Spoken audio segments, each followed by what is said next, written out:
कक्षा 11 फसल उत्पादन एवं उत्थान शास्त्र वार्षिक परीक्षा 2024 के इम्पोर्टेंट क्वेश्चन आंसर्स इस वीडियो में कवर किए गए हैं। इसलिए वीडियो को लाइक कर दें, चैनल को सब्सक्राइब कर दें। प्रश्न क्रमांक छठवा हो जाएगा अति लघु उत्तरीय प्रश्न। पहला, कृषि विकास के अध्ययन को कितने भागों में बांटा जा सकता है? इसका उत्तर हो जाएगा इसको दो भागों में बांटा जा सकता है।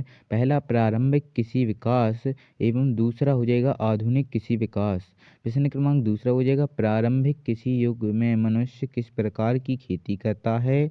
इसका उत्तर हो जाएगा प्रारंभिक कृषि युग में मनुष्य स्थानांतरण या झूमिंग खेती करता है।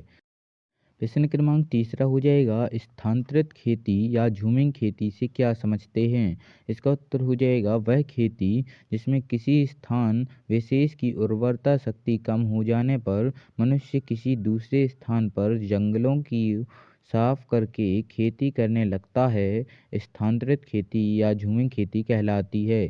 खेती की यह विधि प्रारंभिक कृषि युग में अपनाई जाती थी। असम एवं मध्य प्रदेश के कुछ भागों में आदिवासी जातियों द्वारा इस प्रकार की खेती आज भी की जाती है।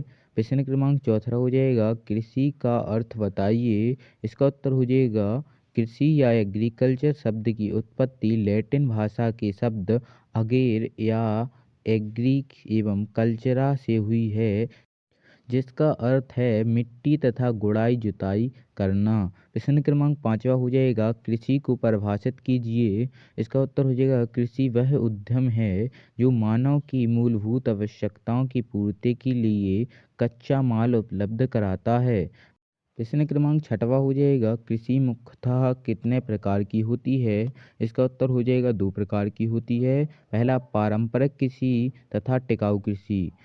टिकाऊ कृषि से आप क्या समझते हैं? इसका उत्तर हो जाएगा ऐसी कृषि जिसके में कृत्रिम रूप से तैयार किए गए उर्वरकों, कीटनाशकों, शाकनाशकों आदि का कम से कम उपयोग किया जाता है, ताकि इनसे प्राप्त अवशेषों का हानिकारक प्रभाव वातावरण एवं जीवों पर कम से कम हो। टिकाऊ कृषि कहलाती है। प्रश्न क्रमांक 8 हो जाएगा टिकाऊ कृषि का प्रमुख उद्देश्य बताइए। इसका उत्तर हो जाएगा टिकाऊ कृषि का प्रमुख उद्देश्य भूमि की उत्पादकता को लंबे समय तक बरकरार रखना है।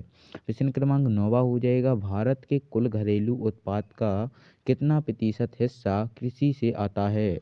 इसका उत्तर हो जाएगा फ्रेंड्स हमारे देश के 67% लोग कृषि कार्यों से जुड़े हैं तथा कुल घरेलू उत्पादों का 25% भाग इसी क्षेत्र से आता है। प्रश्न क्रमांक 10वां हो जाएगा भारत में हरित क्रांति का सूत्रपात कब हुआ था? इसका उत्तर हो जाएगा हमारे देश में हरित क्रांति का सूत्रपात 1966-67 में हुआ था। प्रश्न क्रमांक 11वां हो जाएगा राष्ट्रीय अर्थव्यवस्था में कृषि का महत्व बताइए। इसका उत्तर हो जाएगा यह राष्ट्रीय आय का प्रमुख स्रोत है।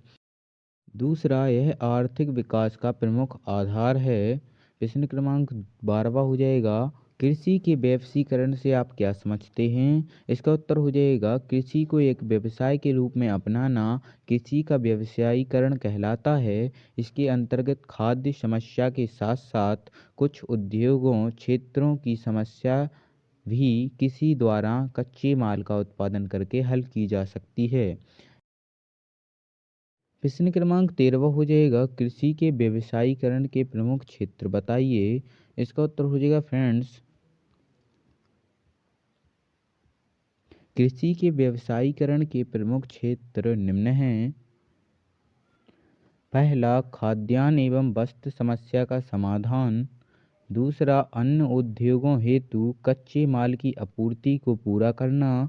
प्रश्न क्रमांक 14वां हो जाएगा आधुनिक कृषि को परिभाषित कीजिए। इसका उत्तर हो जाएगा खेती की ऐसी विधि जिसमें भूमि का प्रबंधन एवं कार्बनिक खेती को अपनाते हुए जैव प्रौद्योगिकी एवं फसल प्रणाली का प्रभावी ढंग से उपयोग किया गया हो, आधुनिक कृषि कहलाती है। फ्रेंड्स, अगर आपको वीडियो पसंद आई हो तो वीडियो को लाइक करें, चैनल को सब्सक्राइब करें और ऐसी ही और इन्फॉर्मेटिव वीडियो देखने के लिए कमेंट बॉक्स में कमेंट करना ना भूलें। Thanks for watching.